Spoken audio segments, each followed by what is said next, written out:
The two angels arrived at Sodom in the evening, and Lot was sitting in the gateway of the city. When he saw them, he got up to meet them and bowed down with his face to the ground. "My lords," he said, "please turn aside to your servant's house. You can wash your feet and spend the night, and then go on your way early in the morning." "No," they answered, "we will spend the night in the square." But he insisted so strongly that they did go with him and entered his house. He prepared a meal for them, baking bread without yeast, and they ate.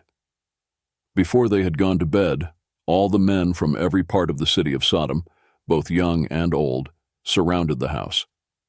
They called to Lot, "Where are the men who came to you tonight? Bring them out to us so that we can have sex with them." Lot went outside to meet them and shut the door behind him and said, "No, my friends, don't do this wicked thing. Look, I have 2 daughters who have never slept with a man. Let me bring them out to you, and you can do what you like with them. But don't do anything to these men, for they have come under the protection of my roof." "Get out of our way," they replied. "This fellow came here as a foreigner, and now he wants to play the judge. We'll treat you worse than them." They kept bringing pressure on Lot and moved forward to break down the door, but the men inside reached out and pulled Lot back into the house and shut the door. Then they struck the men who were at the door of the house, young and old, with blindness, so that they could not find the door. The 2 men said to Lot, "Do you have anyone else here, sons-in-law, sons or daughters, or anyone else in the city who belongs to you? Get them out of here, because we are going to destroy this place. The outcry to the Lord against its people is so great that he has sent us to destroy it." So Lot went out and spoke to his sons-in-law, who were pledged to marry his daughters. He said, "Hurry and get out of this place, because the Lord is about to destroy the city." But his sons-in-law thought he was joking. With the coming of dawn, the angels urged Lot, saying, "Hurry, take your wife and your 2 daughters who are here, or you will be swept away when the city is punished." When he hesitated, the men grasped his hand and the hands of his wife and of his 2 daughters, and led them safely out of the city, for the Lord was merciful to them. As soon as they had brought them out, one of them said, "Flee for your lives. Don't look back, and don't stop anywhere in the plain. Flee to the mountains, or you will be swept away." But Lot said to them, "No, my lords, please.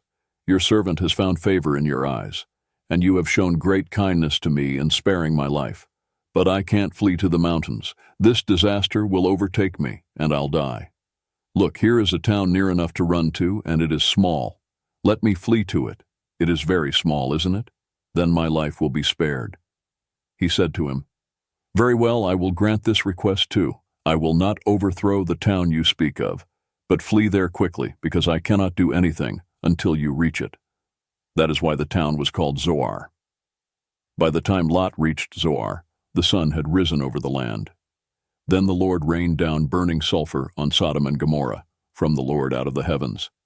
Thus he overthrew those cities and the entire plain, destroying all those living in the cities, and also the vegetation in the land. But Lot's wife looked back, and she became a pillar of salt. Early the next morning, Abraham got up and returned to the place where he had stood before the Lord. He looked down toward Sodom and Gomorrah, toward all the land of the plain, and he saw dense smoke rising from the land, like smoke from a furnace. So when God destroyed the cities of the plain, he remembered Abraham, and he brought Lot out of the catastrophe that overthrew the cities where Lot had lived. Lot and his 2 daughters left Zoar and settled in the mountains, for he was afraid to stay in Zoar. He and his 2 daughters lived in a cave. One day the older daughter said to the younger, "Our father is old, and there is no man around here to give us children, as is the custom all over the earth. Let's get our father to drink wine and then sleep with him and preserve our family line through our father." That night they got their father to drink wine, and the older daughter went in and slept with him. He was not aware of it when she lay down or when she got up. The next day the older daughter said to the younger, "Last night I slept with my father. Let's get him to drink wine again tonight, and you go in and sleep with him so we can preserve our family line through our father." So they got their father to drink wine that night also, and the younger daughter went in and slept with him. Again, he was not aware of it when she lay down or when she got up. So both of Lot's daughters became pregnant by their father. The older daughter had a son, and she named him Moab. He is the father of the Moabites of today. The younger daughter also had a son, and she named him Ben-Ami. He is the father of the Ammonites of today. Now Abraham moved on from there into the region of the Negev and lived between Kadesh and Shur. For a while he stayed in Gerar, and there Abraham said of his wife Sarah, "She is my sister." Then Abimelech king of Gerar sent for Sarah and took her. But God came to Abimelech in a dream one night and said to him, "You are as good as dead because of the woman you have taken. She is a married woman." Now Abimelech had not gone near her, so he said, "Lord, will you destroy an innocent nation? Did he not say to me, 'She is my sister,' and didn't she also say, 'He is my brother'? I have done this with a clear conscience and clean hands." Then God said to him in the dream, "Yes, I know you did this with a clear conscience, and so I have kept you from sinning against me. That is why I did not let you touch her. Now return the man's wife, for he is a prophet, and he will pray for you, and you will live. But if you do not return her, you may be sure that you and all who belong to you will die." Early the next morning, Abimelech summoned all his officials, and when he told them all that had happened, they were very much afraid. Then Abimelech called Abraham in and said, "What have you done to us? How have I wronged you that you have brought such great guilt upon me and my kingdom? You have done things to me that should never be done." And Abimelech asked Abraham, "What was your reason for doing this?" Abraham replied, "I said to myself, there is surely no fear of God in this place, and they will kill me because of my wife. Besides, she really is my sister, the daughter of my father, though not of my mother, and she became my wife. And when God had me wander from my father's household, I said to her, 'This is how you can show your love to me. Everywhere we go, say of me, "He is my brother."'" Then Abimelech brought sheep and cattle and male and female slaves, and gave them to Abraham, and he returned Sarah his wife to him. And Abimelech said, "My land is before you. Live wherever you like." To Sarah he said, "I am giving your brother 1,000 shekels of silver. This is to cover the offense against you before all who are with you. You are completely vindicated." Then Abraham prayed to God, and God healed Abimelech, his wife and his female slaves, so they could have children again, for the Lord had kept all the women in Abimelech's household from conceiving because of Abraham's wife Sarah. Now the Lord was gracious to Sarah as he had said, and the Lord did for Sarah what he had promised. Sarah became pregnant and bore a son to Abraham in his old age, at the very time God had promised him. Abraham gave the name Isaac to the son Sarah bore him. When his son Isaac was 8 days old, Abraham circumcised him as God commanded him.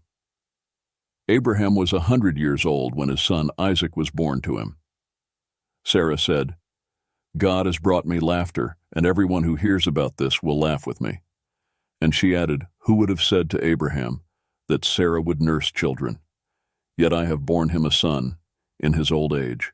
The child grew and was weaned, and on the day Isaac was weaned, Abraham held a great feast. But Sarah saw that the son whom Hagar the Egyptian had borne to Abraham was mocking, and she said to Abraham, "Get rid of that slave woman and her son, for that woman's son will never share in the inheritance with my son Isaac." The matter distressed Abraham greatly because it concerned his son.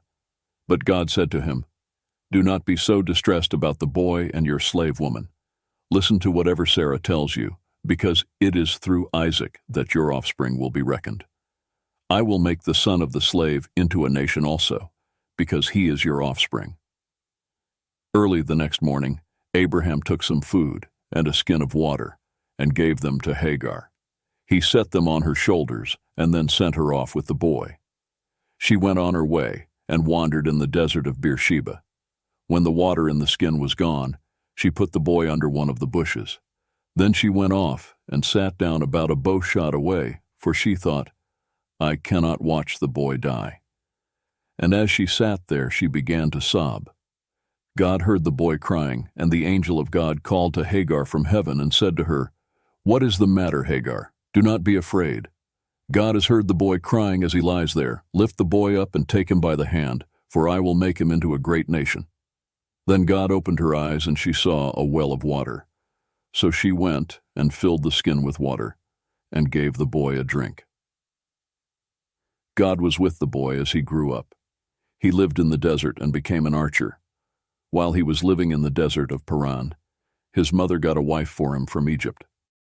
At that time Abimelech and Phicol, the commander of his forces, said to Abraham, God is with you in everything you do. Now swear to me here before God that you will not deal falsely with me or my children or my descendants. Show to me, and the country where you now reside as a foreigner, the same kindness I have shown to you. Abraham said, I swear it. Then Abraham complained to Abimelech about a well of water that Abimelech's servants had seized. But Abimelech said, I don't know who has done this. You did not tell me, and I heard about it only today. So Abraham brought sheep and cattle and gave them to Abimelech, and the two men made a treaty. Abraham set apart 7 ewe lambs from the flock, and Abimelech asked Abraham, What is the meaning of these 7 ewe lambs you have set apart by themselves? He replied, Accept these 7 lambs from my hand as a witness that I dug this well. So that place was called Beersheba, because the two men swore an oath there. After the treaty had been made at Beersheba, Abimelech and Phicol, the commander of his forces, returned to the land of the Philistines. Abraham planted a tamarisk tree in Beersheba, and there he called on the name of the Lord, the eternal God. And Abraham stayed in the land of the Philistines for a long time.